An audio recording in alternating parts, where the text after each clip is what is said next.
Meghan Beidleman came to High Point in the fall of 2013 as a freshman, looking forward to a great career with the Panthers. I first started playing soccer when I was probably in kindergarten. Ever since then, I've always been like, I want to do something big with soccer. Beidleman played 5 games for HPU before waking up one morning feeling a little off. It was a Wednesday morning. I woke up and I was looking at my phone and I was trying to read some messages from my mom, and I just all of a sudden couldn't understand them, and then I tried responding to her and I wasn't able to respond. When Meghan showed little improvement, her parents opted to take her to the hospital while they were visiting campus. So the doctor came in and said there's an abnormality in my brain, and they said they'd try and figure it out.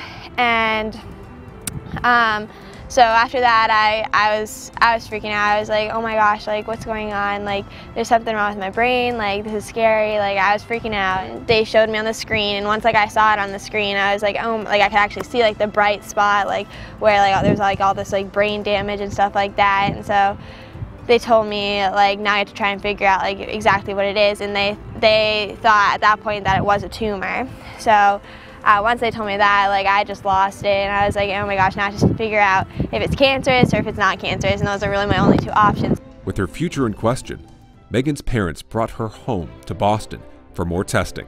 Doctors there performed a bubble study on Meghan's heart to try to rule out the possibility of a tumor.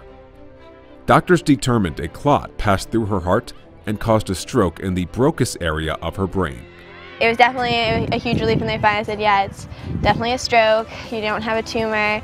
It's gonna like probably take about 3 months for your brain to like fully recover, but they told me I could even go back to school, they told me I could go back to running, they told me I could go back to soccer. So honestly, having a stroke was like the biggest relief, and it was definitely an answer to my prayers, for sure. With a bright future ahead of her, Meghan's next goal was to get back on the field. Meghan made her long-awaited return to competition this fall. Stepping on the field for the first time again after everything had happened, it was like I thought I had butterflies when I like first like came here. I had even bigger butterflies then, because it's like I'm back. Like I never thought I was going to be able to see this field again. Meghan helped the team to a Big South Championship title,